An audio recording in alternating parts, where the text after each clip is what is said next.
Welcome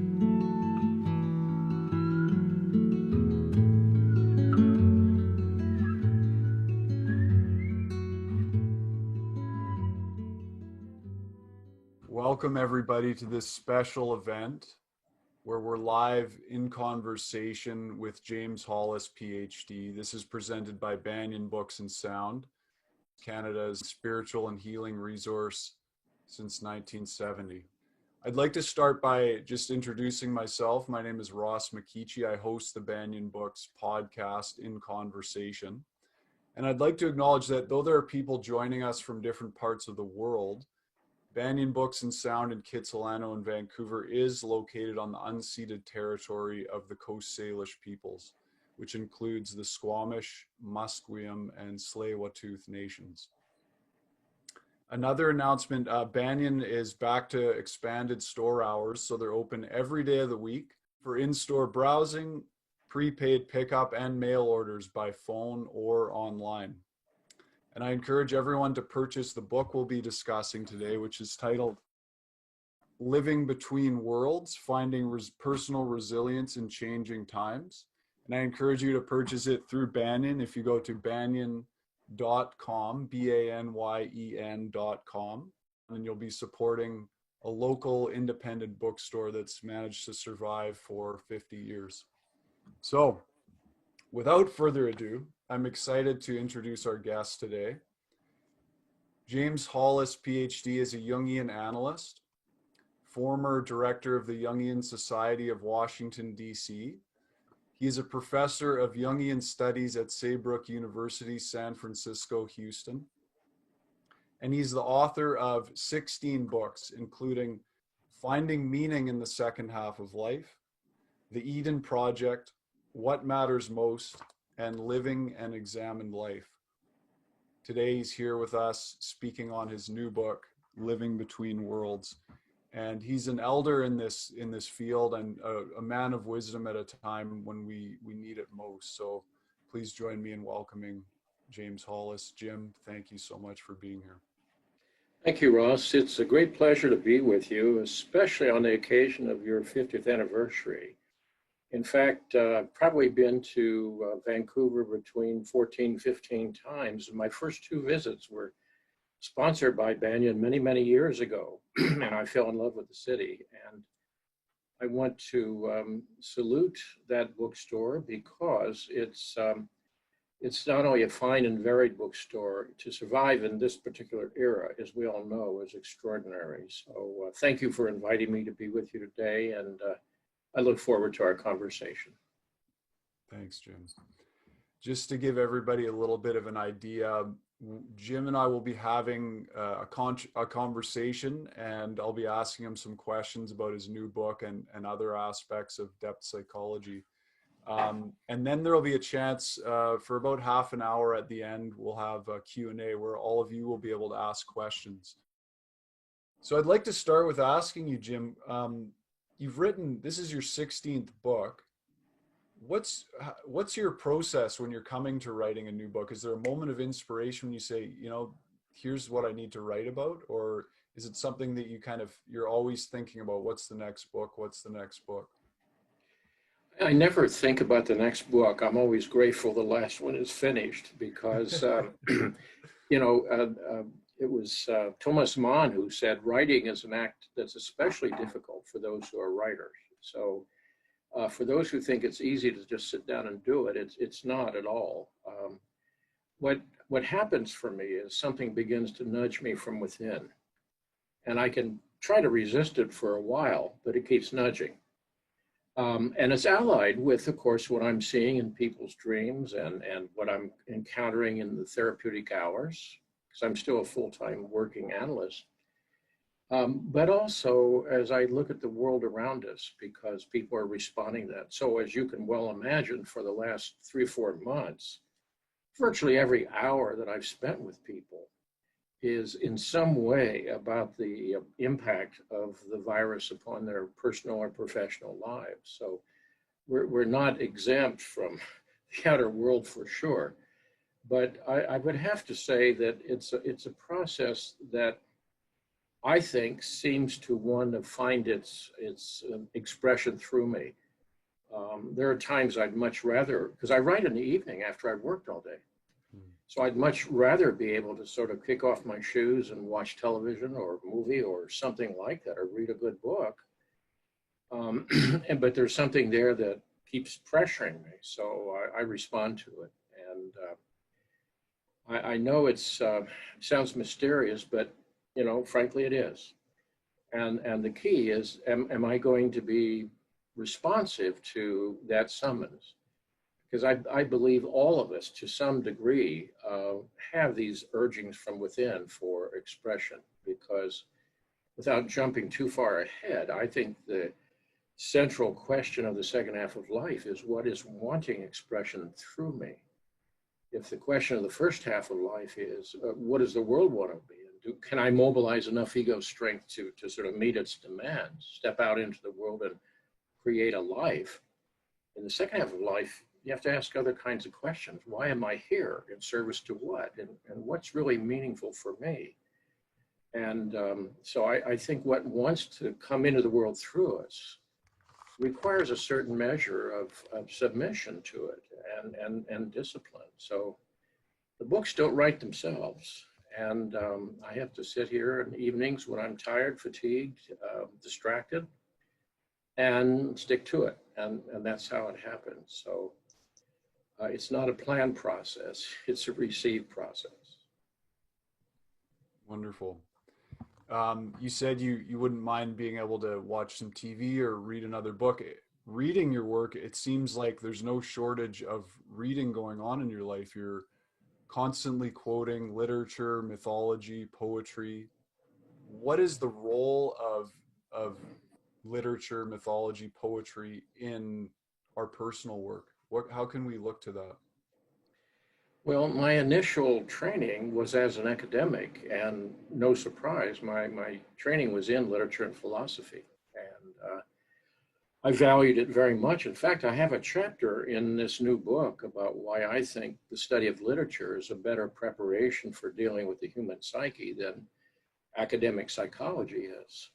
I know that's heretical, but I happen to believe it because literature and mythology are means by which the essential dilemmas and dynamics of the human character and our interaction with fate play out over and over and over again. And if you want to know what is happening today at a depth level, you ironically need to study mythology, strange as that may seem, because what has not changed in all these millennia is the human psyche. Technology changes, social structures change, social values change. But in the long run, the human psyche is pretty much the same. You can find that in the ancient scriptures, and you can find it in the ancient texts. And so I find the universal, or archetypal, if you will, is most often expressed in those forms. And it gives a certain depth to it, a certain universality to it, and I think a certain respect for the essential mystery of it that academic psychology does not. As you know, or perhaps might not know, most of modern psychology is split into behaviors, which we certainly perform, cognitive processes, which go on within us at all times, and pharmacological processes, biological processes, all of which are true, but which put them all together doesn't add up to the human being. And so then you have to deal with some invisible issues, non-measurable issues, where you raise questions having to do with, for example, the problem of meaning. We are that animal that suffers disconnect from meaning and longs for meaning. And we can do all the right things as understood by our popular culture, or all the right things according to our own predilection, and yet it doesn't feel right within. So it's that kind of collision that occurs within us that produces symptomatology or psychopathology. And it's that which allows us to track back into our own depths to begin to see, all right, what is it the psyche wants of me? I know what the world wants of me. I know what my ego wants, but what does the psyche want of me? Not a question that we were ever raised with, but it's a way of sort of reorienting ourselves and getting a sense of personal depth, dignity, and I think renewal of purpose. Mm. Your book is titled Living Between Worlds. I want to give a quote from chapter 1 that in a way encapsulates what this might mean, and then maybe ask if you can expand on it.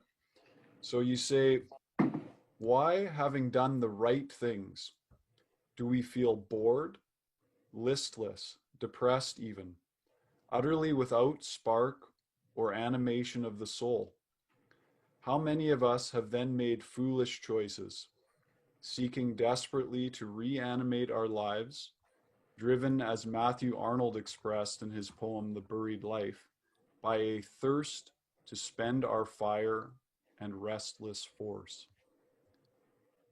So when people find themselves at this place of hitting a wall and saying, I've done everything that I thought was expected of me, but it doesn't feel right, how can they begin to approach that? And is this what you mean by living between worlds?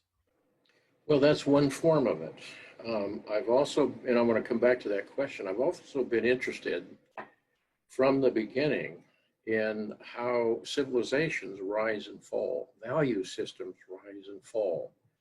There are moments of crisis in cultures, and we're going through some in the last century or so in the Western world. You know, as Martha Arnold said in the 19th century, we wander between two worlds, one dead, the other powerless to be born. And, you know, Yeats in 1917 writes that you know, things fall apart, the center cannot hold. And he's also experiencing this in-betweenness that occurs in civilizations. And we've been in one of those in-between times for sure. But intrapsychically, we do that frequently as our own psyche expresses itself and maybe protests where we've arrived or what are the conditions in which we're living our life. When I use the word psyche, I'm using it in the sense of the totality of who we are. And it's the Greek word for soul. And the moment you start talking about soul, you trigger people's complexes in positive and negative ways. But think about soul as the organ of meaning. If what I'm doing with my life is inconsistent with my own internal nature, there's going to be a discrepancy, there's going to be a collision, there's going to be a symptomatology that rises from that. I used that word psychopathology a few moments ago. Psyche, soul, pathos is suffering, logos is expression. So psychopathology is the expression of the suffering of the soul, which puts a different spin on all of these things. In those moments, you begin to realize, oh, there's something inside of me that is autonomously expressing a point of view, an opinion. I can override that, I can repress it, I can try to anesthetize that or medicate it, but it doesn't go away. It tends to escalate. And so it's when people feel this internal discord that they most commonly come in to see a therapist. And the word therapy from the Greek, by the way, means to listen or attend to. So psychotherapy means listening or attending to your own soul, which is, you know, a kind of special invitation, I should think. And people may come in with discord in their marriage or in their career choices or something of that sort. But often it's not particularly about what it's about. The real question is, you know, am I living in some way in harmony with my own psychological reality?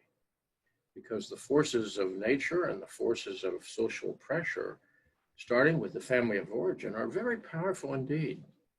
You know, as pointed out, we're born whole. Rousseau said we're born free and everywhere or unchanged. We're born whole and governed by instinct, but we're tiny and vulnerable and dependent. So we have to start trading away that personal authority and adapting to the circumstances around us. And that's obligatory to fit into the world and function in the world. There's no way of avoiding that, really. But then what's the price of that? And what happens when the psyche begins to express its disapproval? Then you have a summons, a kind of subpoena, if you will, to sort of show up and be accountable to yourself in a new and different way.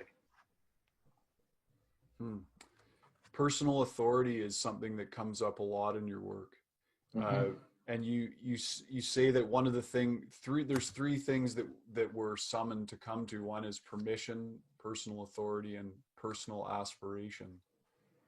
How do we start to unravel the ways that we have given those away to outside forces and begin to reclaim those for ourselves?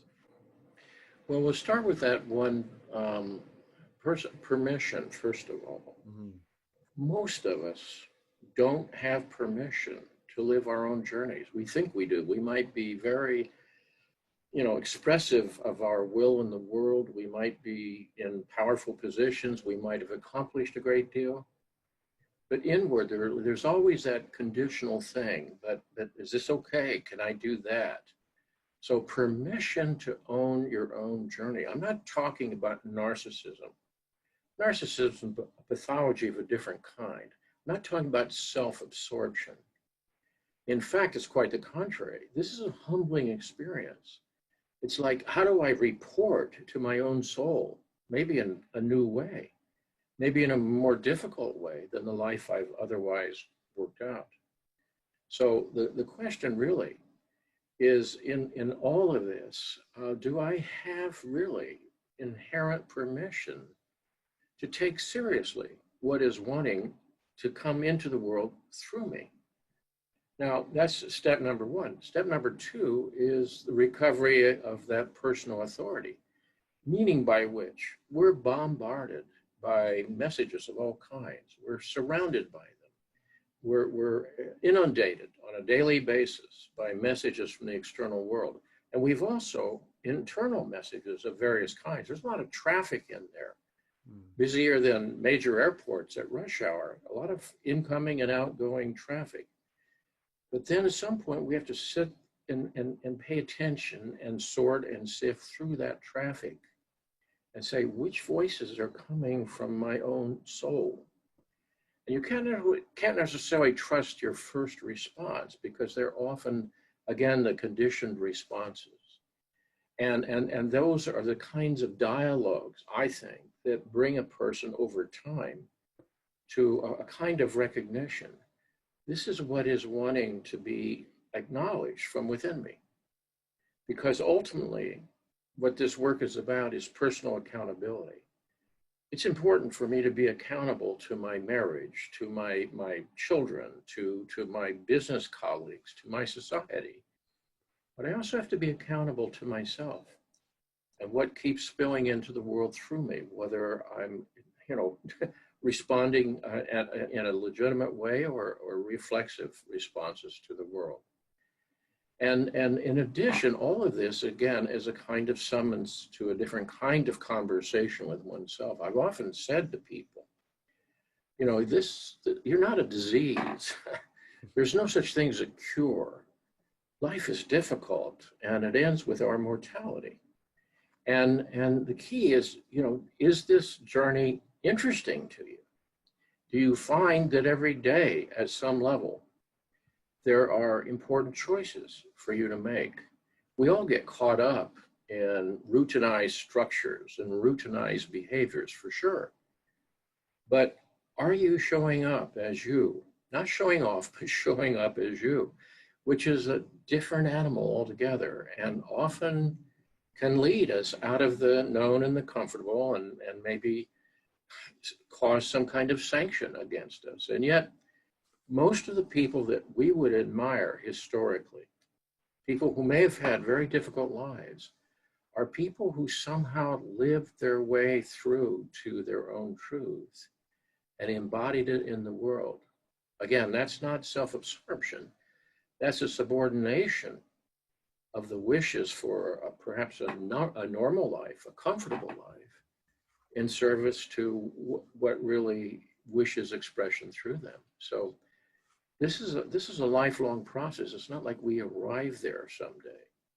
we go through various changes. I mentioned we have various kinds of beginnings and endings in our psyches constantly. So it's not like it's solved forever. It's sort of like saying I have a map of Ontario and I try to use it in British Columbia. Well, the map's not going to work very well. That happens to all of us at some level. We find ourselves, in a sense, trying to apply our understandings and our mechanisms and our conditioned responses to a new situation or to a new stage of the journey, and it doesn't work anymore.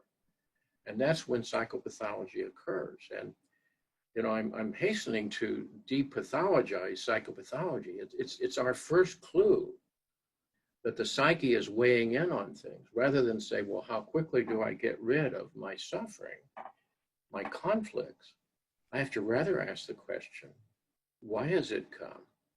What does it want from me? That's a different agenda altogether.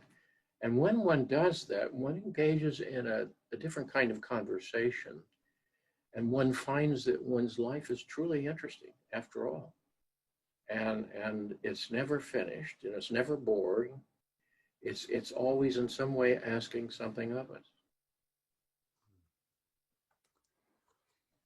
As we start this process of listening deeply to what our soul might be trying to bring into the world through us, in this modern world where we're inundated with external stimuli and the possibility for many, many addictions, how do we avoid the temptation to numb out? I want to give one quote you write about, speaking of addiction, in your book. If ever we are to triumph over an addiction, we must first be summoned to feel more consciously what we have already been feeling, suffer what seems insufferable, and live through this experience without the reflexive management system. How does this play into that? Like, as we start to listen more deeply to our soul, inevitably we might feel some of this suffering, and the impulse to distract ourselves might even get stronger. How do we work with that? Well, an addiction is a reflexive anxiety management system.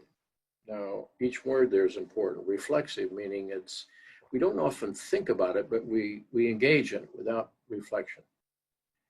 And its purpose, the payoff, if you will, is to try to manage the level of distress or anxiety that we're feeling.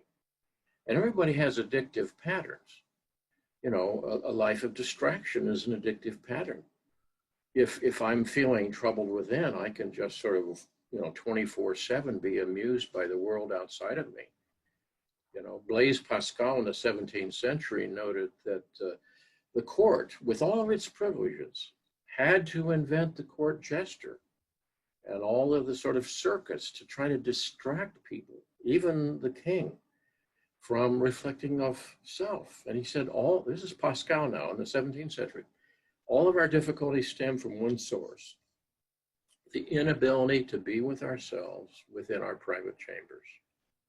So one addictive pattern is to plug into something. And of course, as people, through sequestering that has gone on in throughout the world, have often found that their plug-ins, whether it's their friendships or social occasions or their work assignments, have been removed from them. And so that has, in a sense, caused a regression of that energy, and often an enormous amount of internal distress, quite apart from whatever the dislocations of the outer world.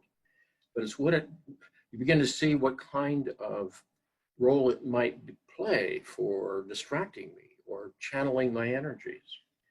So another addiction that all of us have to some degree is habit. You notice, for example, when a newspaper arrives too late, or the traffic is heavier and you're going to be late for your appointment, that the energy that rises is disproportionate to the situation. And you realize, well, okay, habit is my way of reminding myself of my great efforts to impose upon the predictability of life, the chaos of life, if you will, some ordering process. And we all have habituated actions. I'm not criticizing it. I'm just saying that too can be a kind of a buffer, if you will, helping protect us from feeling what we feel.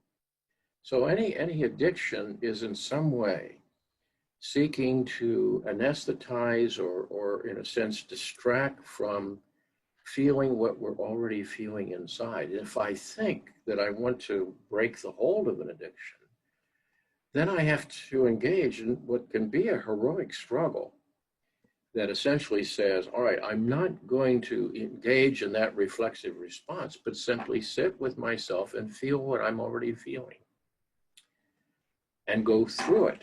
Sounds easy, but it's not easy at all. That's why addictive patterns are so hard to break. But it means, in a certain way, being accountable to what my psyche is really going through. And this is why addictions to food and alcohol and drugs and all other kinds of things, even work, can be ways of anesthetizing and distracting from one's core anxieties, from fear, from boredom, from feeling the need to be nurtured by something.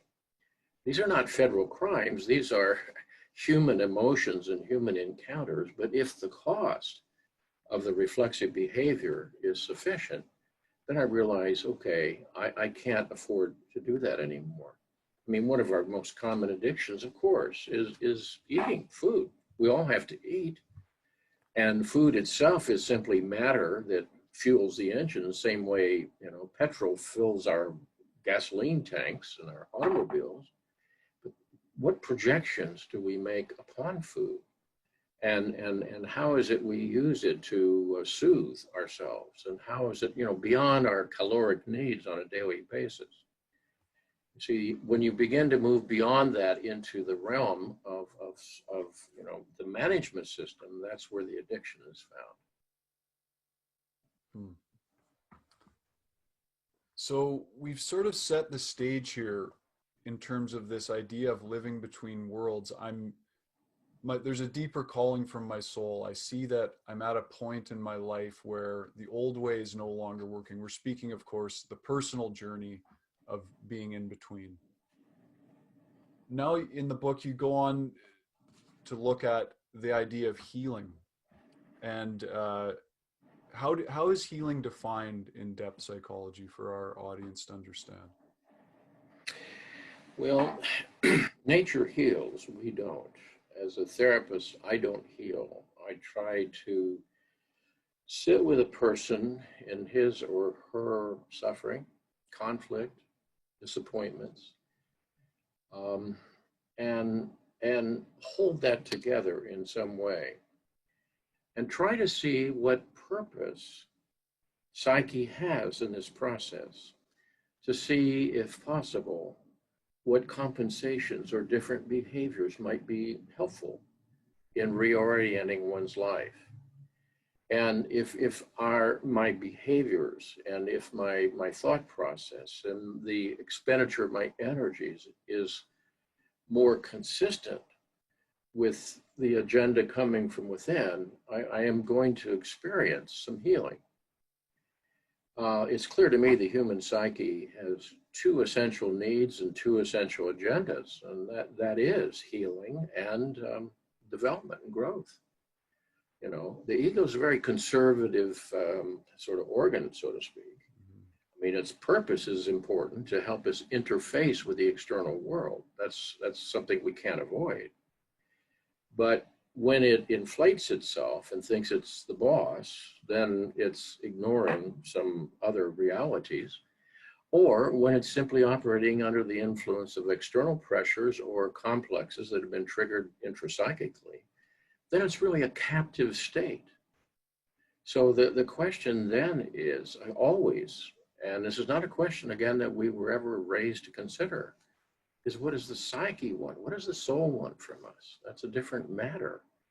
And asking that is at least the first step We may not know the answer to that, but I can guarantee you that will unfold if you keep asking it in a serious and disciplined way. And that's part of what depth psychology is about. So we try to pay attention to autonomous forms that help inform us what is right for us. The feeling function. We don't choose feelings. Feelings are autonomous. Your ego can choose to ignore them, to repress them, to anesthetize them, project them onto others. But they are qualitative analyses of how things are going. Feeling decisions are made long before we understand them as thoughts. They're already a qualitative response. That's important to know that. There's a qualitative analysis going on autonomously. Energy systems, another one. We can mobilize our energy in service to all kinds of duties, like getting up to feed the baby at 2 a.m, and we need to do that. And at the same time, if we keep mobilizing our energies in the wrong directions over time, we all know it leads to boredom, depression, burnout, self-medication, etc. So the key is, where do those energies want to go? So when we're tracking what is right for us, the energy is there.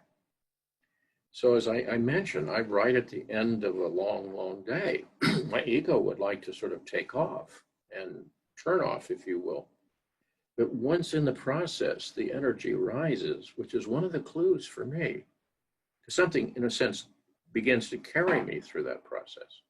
I think you've all had that experience, one way or the other. And when that happens, then you know in some way you're in harmony with your own psychological reality. Thirdly, in depth psychology, we pay attention to dreams.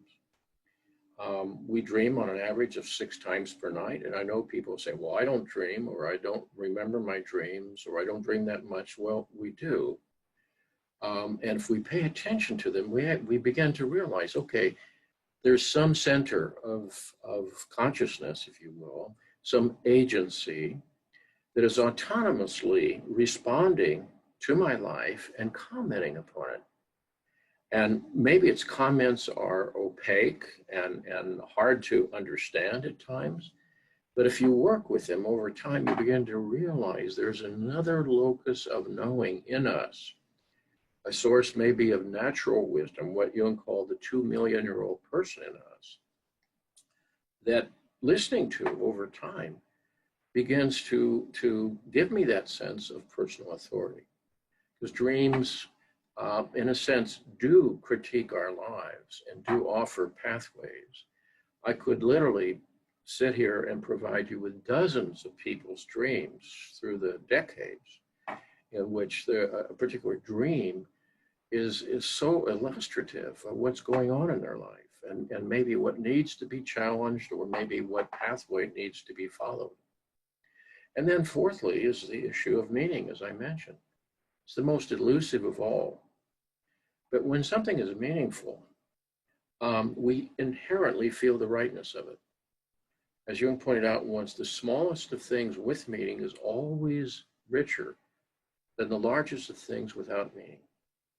And that's why we can achieve the wealth of the world, or positions of privilege and so forth, and still feel empty inside. If the pursuit of material gain made us happy, or had some kind of abiding satisfaction, I think you'd see it, because there are enough people who have accomplished that. What you rather see often is a kind, again, addictive effort to repeat it in some way, which leads to a form of emotional sterility. Or on the other hand, a kind of constant search for gratification or for distraction, because one can struggle to get there and find that there's no there when you get there.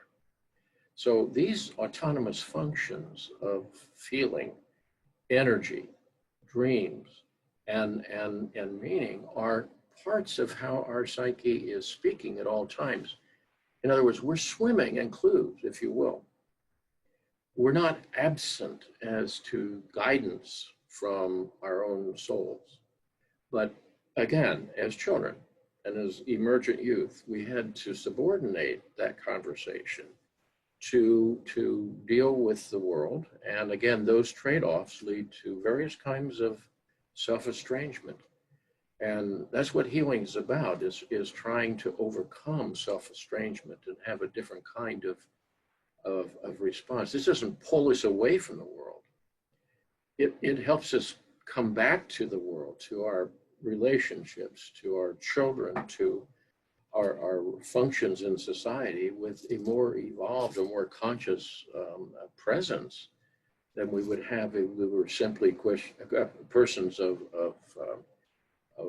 reflexive response.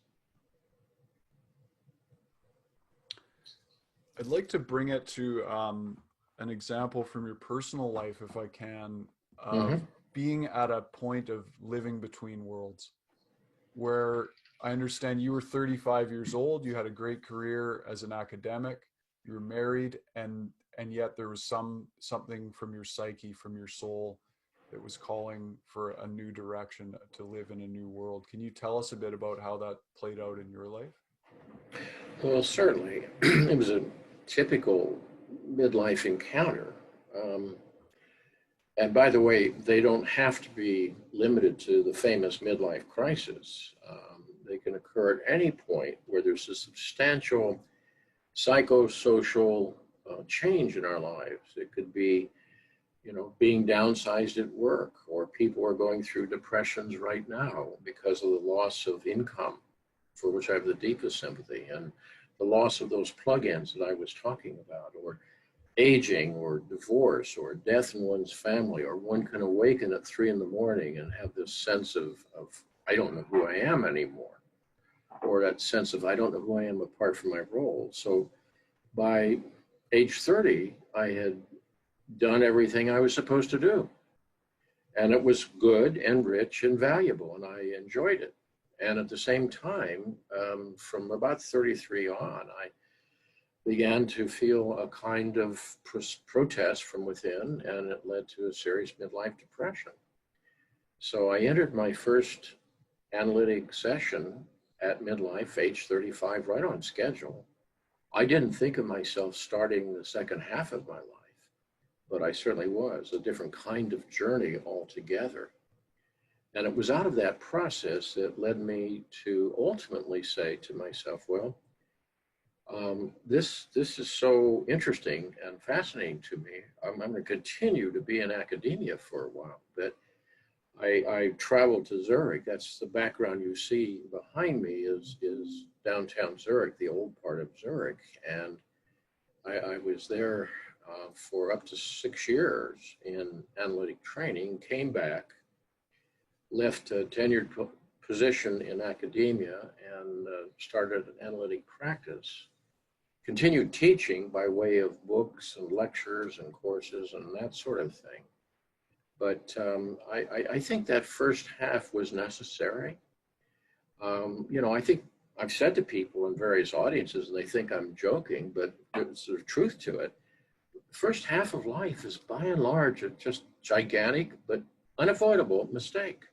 Unavoidable. Go ahead and do it. Try it out. See what you find out. But then at some point you're going to hit a wall, and two things have to have happened then. One, you'd have to have developed enough ego strength to bear looking at yourself. One of the reasons I left academia wasn't a lack of interest in teaching, but I realized when you're talking to 18-year-olds and 19-year-olds, there's nothing wrong with being that. We all were. There's not enough ego strength and maturation yet to bear that kind of self-examination. They might be very bright and willing, but talk to a 40-year-old and you'll have a different kind of conversation. And secondly, you'll have some terrain to look at. You'll have some history to look at. And so the young person may be full of fears, apprehensions, plans, and so forth, but at some level, they haven't got a clue as to where they're headed or what they're doing. So you have to go out in there and into the world, form the relationships, jump into a job, et cetera, and then resurface later, particularly when the discrepancy inside becomes urgent. And it's at those moments that one then begins to realize, oh, well, I'm called to some kind of accountability here, to the inner life, as I've already mentioned. So for me, it was not a decision overnight. It was more about attending a process. When I first started in personal analysis, I thought, I'll continue in academia the rest of my life. Slowly, I began to appreciate the kind of conversation that could come out of that process, and to realize I want to spend more of my life in that kind of conversation with people. And it was not necessarily a pleasant kind of conversation. Academia was always pleasant to me because I enjoyed the play of ideas. But the world I work in is also an engagement with human suffering. And that's not necessarily a pleasant thing. I've often said that the goal of life is not happiness, it's meaning. I have nothing against happiness, but it's not a steady state. It's the byproduct of being in right relationship with your own soul at a particular moment. So I don't enjoy my work, but it fills me with happiness. Meaning I don't enjoy being present to suffering and watching people go through difficult decisions in their lives. But I can't imagine a better way to spend my life. So it's that which animates me, which gives me a sense of purpose. So again, all I did at the time was respond to the promptings of the psyche. And frankly, the psyche had to be irritated enough, I think, to keep poking until I paid attention. So I think all of us have a kind of invitation to show up, not necessarily in a formal therapy, but show up in some way to a conversation with ourselves, however you propose to do that. And certainly as a therapist, I have the privilege of working with people who have shown up for their appointment one way or the other.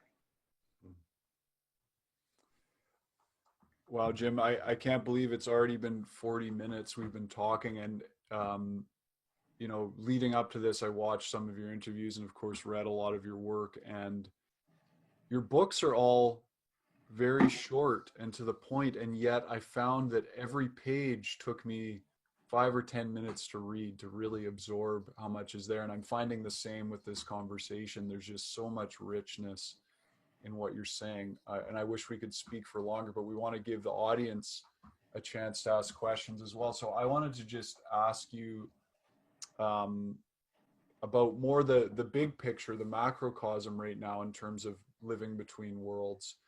Of course, everybody knows there's a lot happening in the world, a lot of change afoot. Where do you see that we're at as a collective with all of this? What are the big shadow things we need to address, or the collective unconscious issues that are coming to light right now? And how do we navigate that?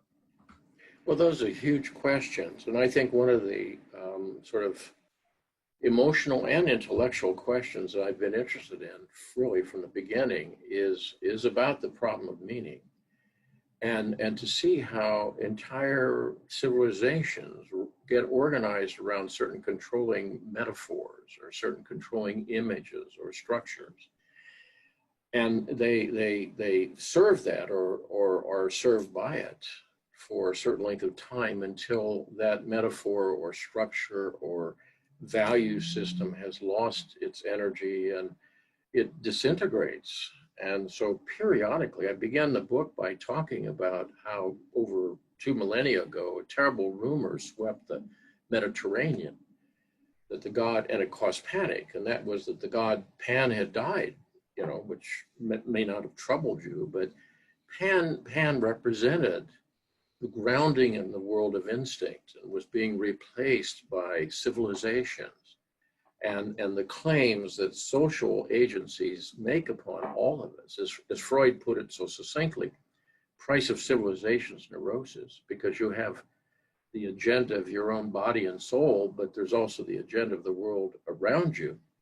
So the issue then is what happens when things fall apart, the center cannot hold, as Yeats put it. and individuals are thrown into a time of disorientation. And we've been going through that periodically for, millennia. But particularly, I think, since the 19th century. And that's been the erosion, first of all, of what we'll call tribal mythologies and their power to connect people with the mysteries of cosmos, of nature, of the tribe, and of self-direction, and of the powers of sacred institutions to perform those functions too. They still do to some degree for many people, but for many, many others, they've lost that connective and meaningful linkage to what guides your life. And so people then have been thrown back upon the resources of popular culture. And the response of popular culture has been pretty clear: materialism. The good life is found in consumer goods. And certainly they give us more pleasure in life, but do they ultimately serve our souls, or do we wind up serving them in some way? Narcissism, self-absorption, hedonism, a search for pleasure, or other isms like nationalism and so forth. Now, these are the secular surrogates for a life that connects people to the deep rhythms of nature and to the cosmos. And Jung said, at the end of the 19th century, depth psychology had to be invented because of this eroding power. Had to be invented, strange phrase, but it's a response to. In 1862, Emily Dickinson produced a rather interesting aphorism. She said, "The sailor cannot see the north, but knows the needle can." And I think that was her recognition of the erosion of those connective institutions and tribal systems. And saying, basically, in the world to come, you're going to have to find a compass. If you have a compass and you can consult it and trust it, you can find your pathway through the thicket of choices, through the fog on the dark sea that we travel at times. And if you can't, you're going to be adrift, and you'll be subject to the largest prevailing forces around you.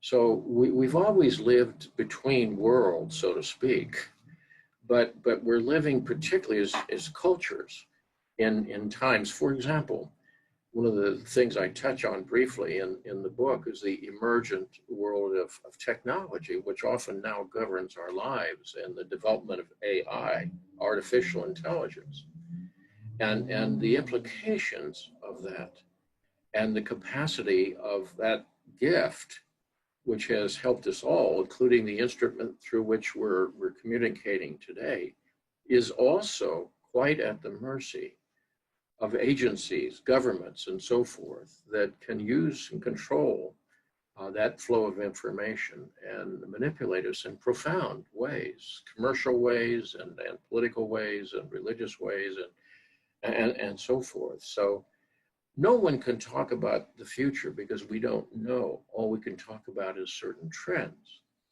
And I think what it does do is increase upon all of us the responsibility for personal governance, all right? As the outer world becomes more sort of pressed upon me and a little crazier by the hour, so to speak, where do I come from? What are the ways in which I find my pathway?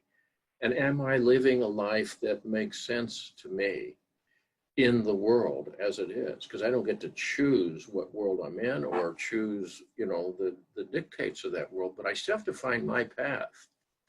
So we're all affected by the world outside of us.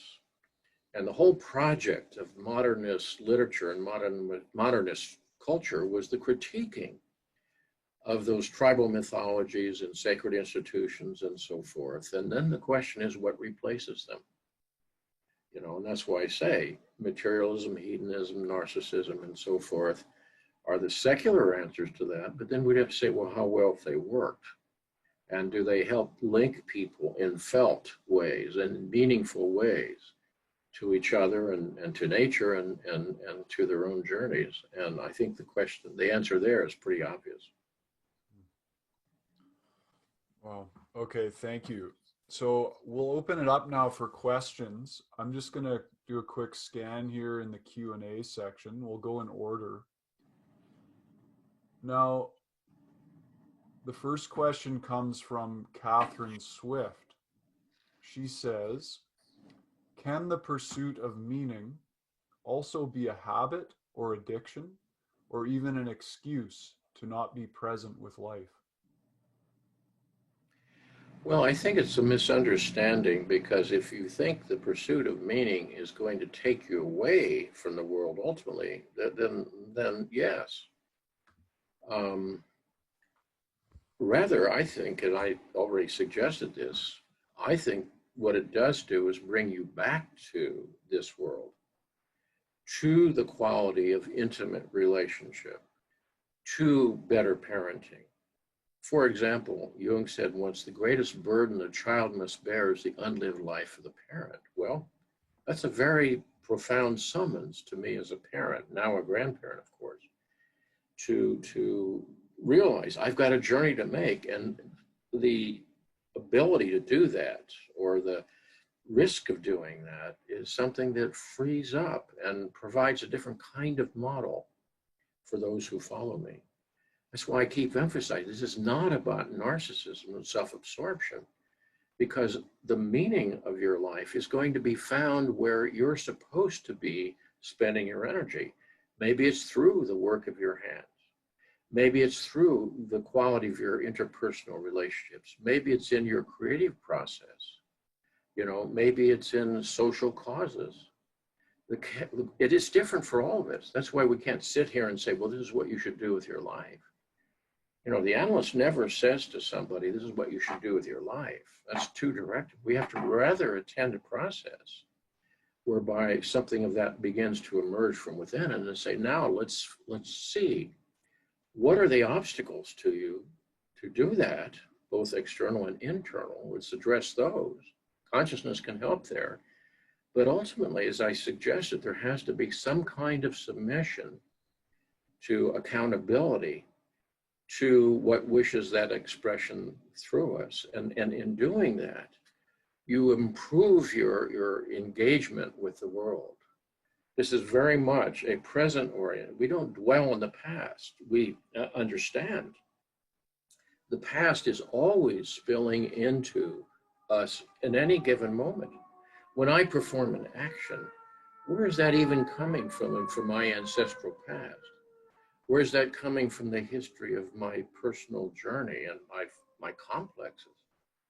If I don't ask a question like that, I'm just flying blind.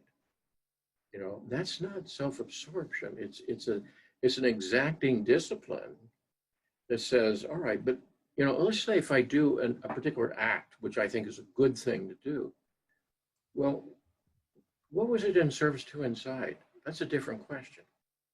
And maybe it's come from an old conditioned place. Maybe it was a fear-based response. Maybe it's codependence. Maybe it's trying to win approval from somebody.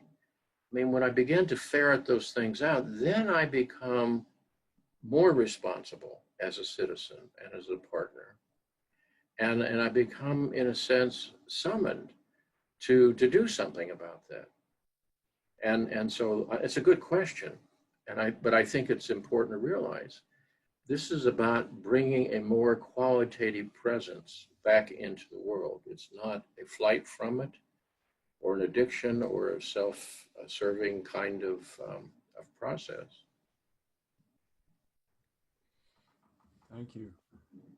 Now, this leads into a question from Paul Shaker. He says, would you expand on how to discern which voice to listen to? Well, that's the $64 question. Back when $64 was a lot of money. It's an ancient process. I think in one of the Gospels, Jesus talks about testing the spirits. I think that was a recognition over 2 millennia ago that there's a lot of traffic in there. And that's why I say sort and sift over time. And I can tell you, and I mean this quite literally, if I have a decision to make, even if I'm talking about solving a writing problem or something like that, or a life concern, I sort of put it inside, if you will. And down below in the lower regions here, in the solar plexus, there's a whole group of people in there. They work 24/7. And they work on these things. And they always get back to me sooner or later. Now, it won't be on my desk by 5 as I'd like to have it, but they'll give me a dream 3 days from now. Or I'll wake at 2 in the morning and there it is, what I'm looking for, I have clarity about. And that's something I've learned through the years, often the hard way.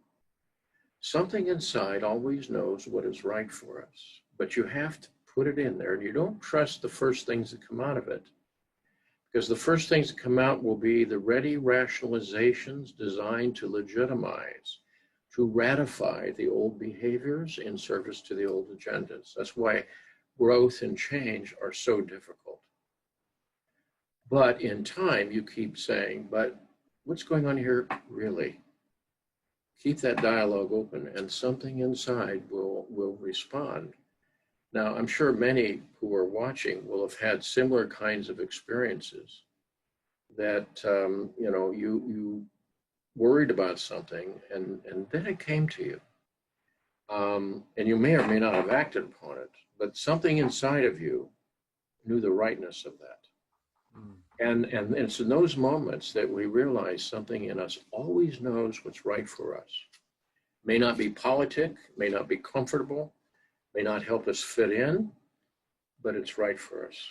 And what happens if we keep violating that? That's the problem. Thank you. Our next question comes from Lori Anderson. She says, thanks for this thought-provoking talk. How do you view the current focus on racial justice, Black Lives Matter, white supremacy, police brutality, through the lens of your work?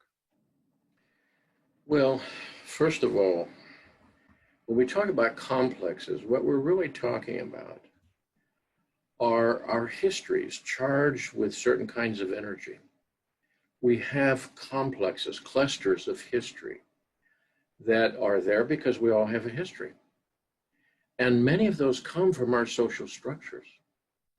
When I was a child, my parents firmly believed that certain social structures were either God-given or in the nature of nature. And later we've come to realize that they are social constructs.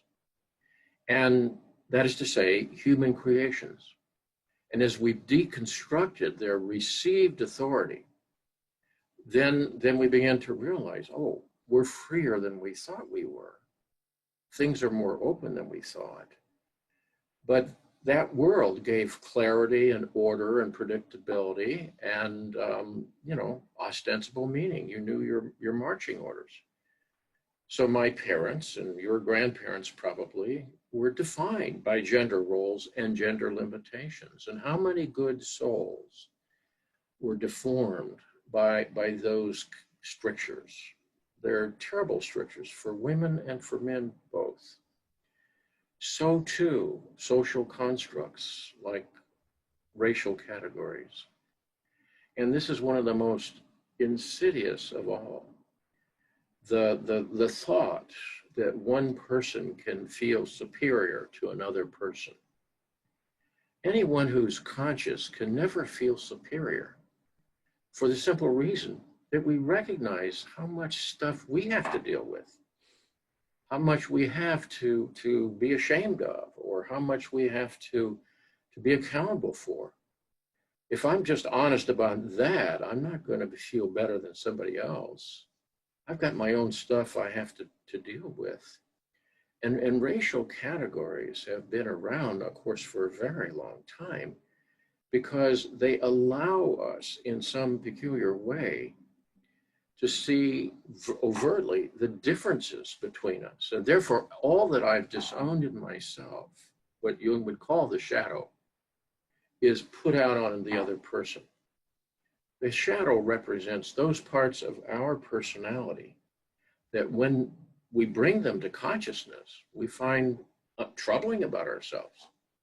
We don't want to own within ourselves. We don't want to think we're petty or jealous or violent or lascivious or greedy. And so what we disown, we find in other people, of course. And in that, of course, is a certain kind of defensive posture.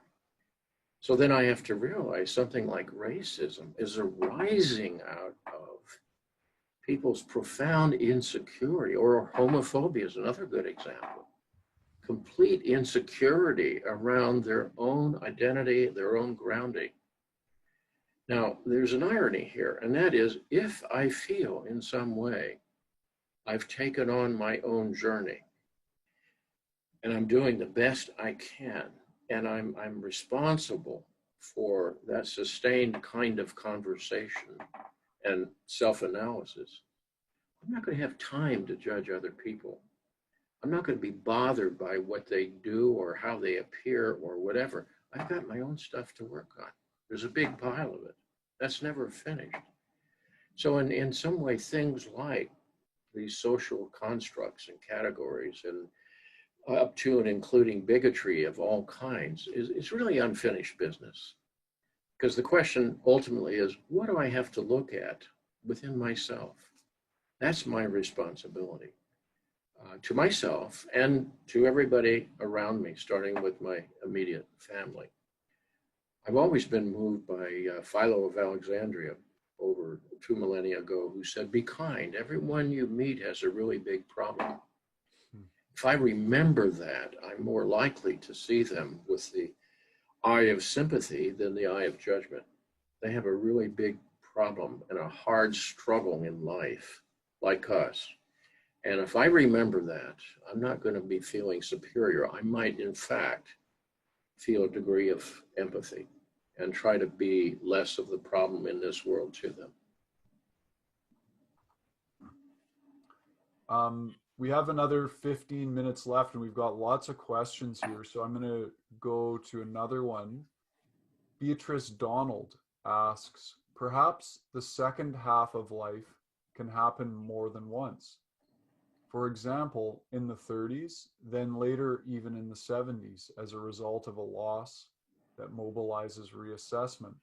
I wonder what Dr. Hollis thinks about this. Absolutely, I fully concur. And when we talk about the second half of life, we're not talking so much chronologically as those moments in our life. And I did say earlier today, I think, these things happen frequently and will come to us in different venues. We're all familiar with the empty nest syndrome, where children leave and one realizes how much of my self-identity, not to mention outer expenditure of energy, has been tied up in child rearing and so forth. Well spent. But then one needs to say, oh, well, that's good. They're on their pathway. That's the way it was supposed to be. Now, that energy has come back to me. And what am I going to do with it? I have to be responsible for that energy now. Ironically, I had a long period of not writing. And when my daughter finished graduate school and drove through town en route to Texas to start a new life, I felt that very much. And I said to myself, this is a dirty trick that therapists play on themselves, but it would be useful to you. What would I say to another person who brought this to me? And it was very clear. I said, you know, that energy was well spent. There she is, free young woman, terrific. It's come back to you now. What are you going to do with it? And while she was driving across the country at that point, about 1,800 miles, I sat down and I started writing the middle passage, quite literally. I thought, I'm going to take that energy from investing in the growth of a child and children and put it in another direction. And that's another kind of parenting, if you will. And there are various venues, and I mentioned we can have a depression at any stage of the journey. And when you stop and think about a depression, now sometimes there are depressions driven by biological sources. Sometimes depressions are appropriate reactions to a significant outer loss, like the death of a partner or loss of a loved one or a career or something like that. And it's only, quote, problematic when it goes on too long and lasts too long and it's too consequential. However, most of the time, our depressions are intrapsychic expressions. And if you stop and ask this question, why has the psyche autonomously withdrawn its approval and support from our agendas, the agenda that the executive committee up here is running? Then you begin to realize, oh, I'm invited to a different kind of conversation. This is not very comfortable.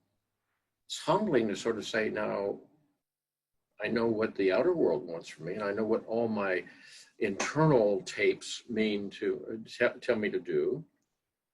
What is the psyche wanting from me? And that's the only way through a depression. And so underneath all of that, you see, is one essential question.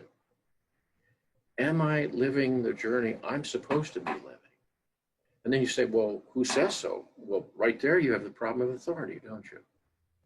And when you have the problem of authority, if it's not something you work through to find your own personal authority, you're going to be obeying of the authority of somebody else.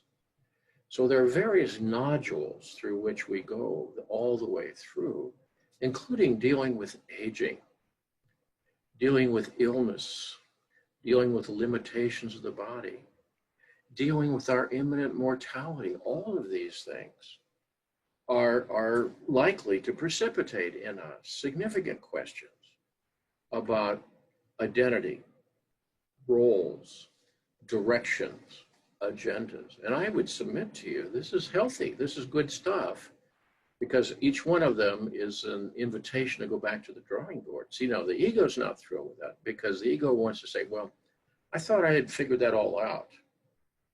But that's not nature speaking. Nature is about change and evolution.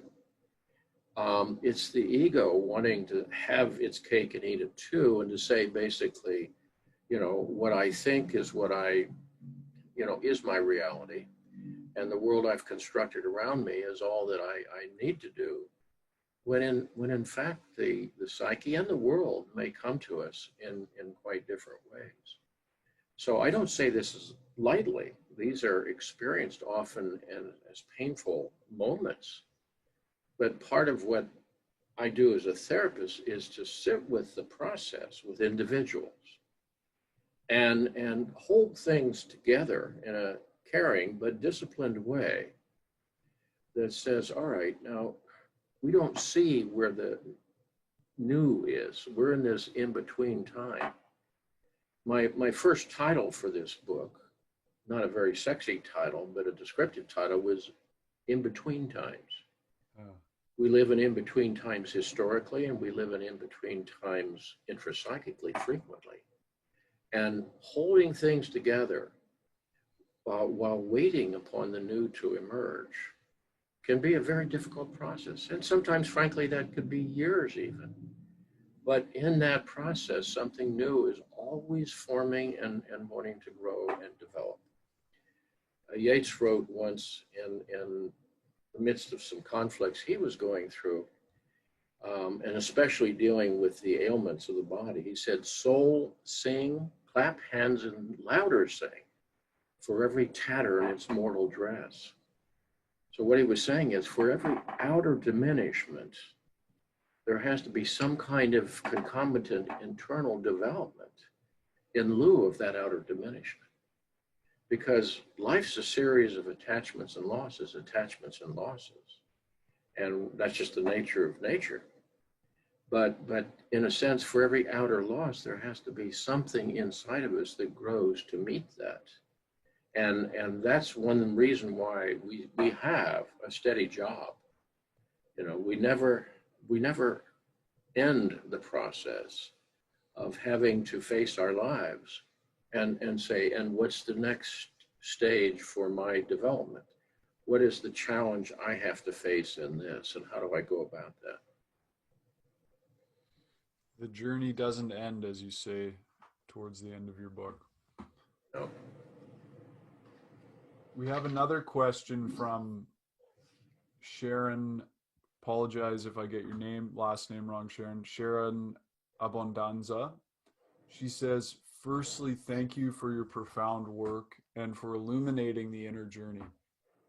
Could you speak to how to dismantle the deepest resistance when we face the tragedy of addiction and resulting death of a loved one? Well, there are things the heart never gets over. Many of us have lost loved ones. I've lost my dear and younger brother. I've lost my parents, other loved ones. Most of all, I've lost my cherished son. And you never get over that. I hate that word closure. It's as if you can say, oh, well, that's finished now. There's no closure. What you do is you go on, but you go on in a new way. And you go on honoring the things that you value about those relationships. There isn't a day that I don't think about my parents and the difficult life they had to live, and about my brother and about my son.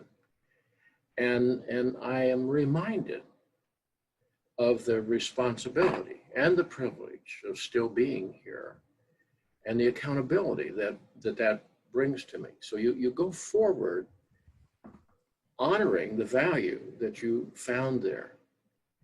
And the terrible pain of knowing, if, to use the person's example here, if they were in the midst of an addiction, they were in the midst of a great deal of suffering. And we grieve that greatly, and recognize the addiction was their self-treatment plan. They were trying to fix that in the way that seemed to be available at the moment, albeit with negative consequences. And it's to be grieved. Grieve comes from our same word from which we get, it comes from gravis, from which we have the word gravity. It's heavy, something that weighs on the soul. And the only true pathology around that is denial. People who just sort of roll on and never stop and reflect upon it. And at the same time, each of us has our own appointment with destiny. One thing we all need to remember as parents and loved ones of other loved ones, and I as a therapist have to always remember this, every one of us has a different destiny. We have a different life trajectory. As much as we might like to, we can't live someone's life for them. We can't necessarily protect them from harm. We can't, in a sense, take on the burdens of their destiny. It's enough to take on ours. And so to remember, on the one hand, and I don't say this in any morbid way, the great democracy of the grave, which also comes from gravis, is to recognize we're here a short time. As Jung put it, life is a short pause between two great mysteries. It's a pretty good definition of life. And then the key is to say, all right, and how have I lived that short pause? Did I show up as a person, as myself here, at least once in a while? And to recognize that, which means then that one is not necessarily sucked under the undertow of the grief for those whom we've lost. And at the same time, every day, to remember is part of to understand a burden of attachment and loss, and also to be recalled to those values that we share. But thirdly, to live your journey. That doesn't obviate your journey. Our ancestors had a very tough journey. We have so many privileges and creature comforts but we all have a destiny to face and to try to live into as best we can. When you're doing that, you're back in life and not owned by death. Jim, I think we've got time for two more questions. It's just 12 minutes after 12 here. And I'm sorry, everyone, we can't get to all of your questions. I'm going to give you one, Jim, that might be a little bit more of a challenging question from Jean Sarazen. She said, in the book, you share the personal mantra that you use to ride the elevator down to your car every morning.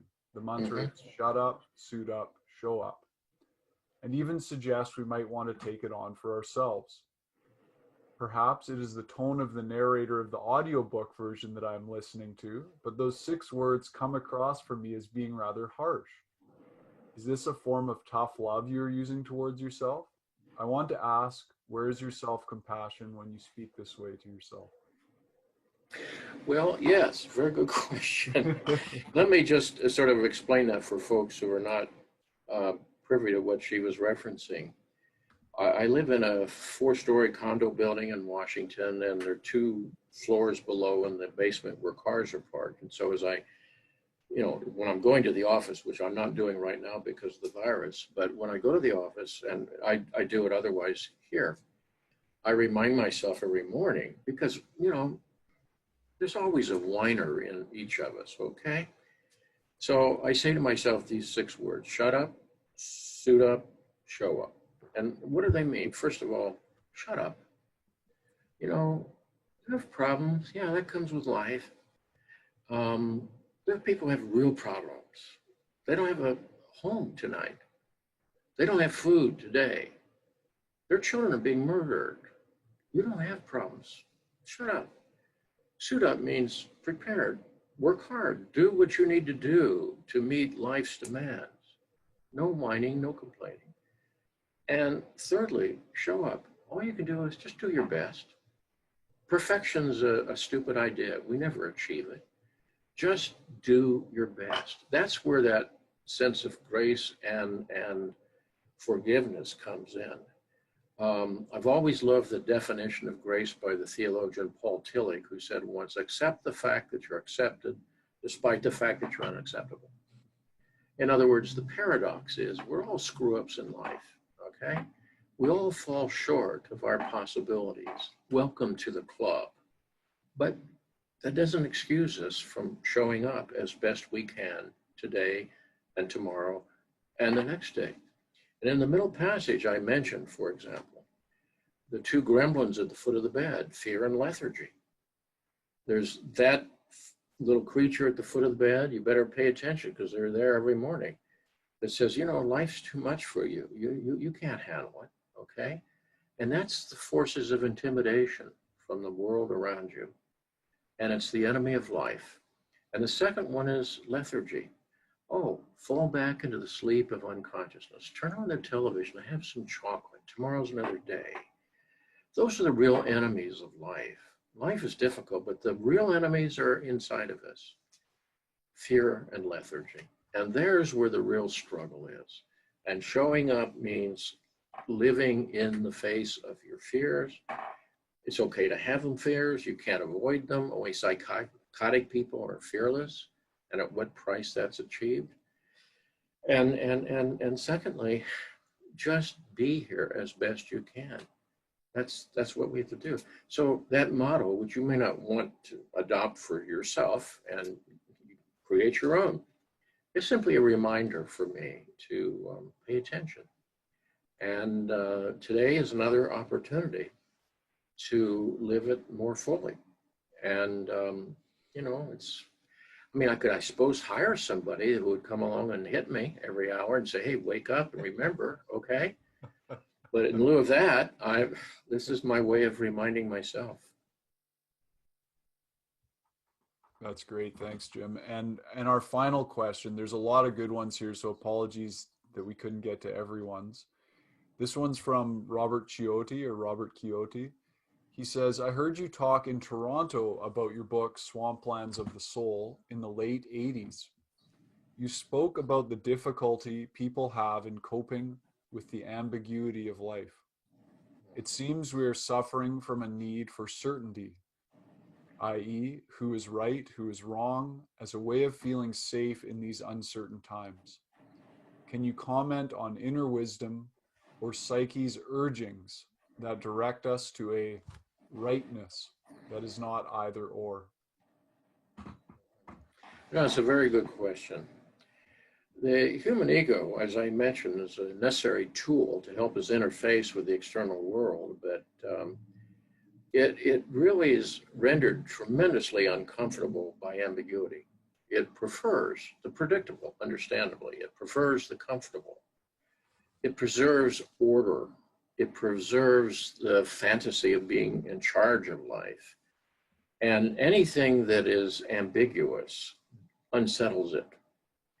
That's why the more threatened, the more imperiled, or the more immature the ego, the less it's capable of tolerating the fact that real important issues are always ambiguous. There are very few things where a clear right and wrong is obvious. Very few things. The real issues of life are complex and are ambiguous. And there's that part in us, and I'll call it our inner fundamentalist, whether it's religious or political or psychological or whatever. It says, but I want to know, and I want these things to be black and white, and I want clear marching orders, and I want to know who the good people are and the bad people, and obviously I'm in the former category, and I want certainty. I remember as a young person, I thought if I worked hard enough, learned enough, I would find certainty in my life. And what I began to find as early as college was I was being led to more and more unsettling questions. But in time, I came to realize it was exactly that gave me the journey. The journey is as you live the essential mystery of life, whatever is certain today, frankly, you're probably going to outlive by tomorrow or the next day. And what is certain these days can become the prison of the future times. The most important thing I learned in my time of training and analysis in Zurich was, in a certain way, shattering, but illuminating back there, and is with me still. What you have become is now your chief obstacle.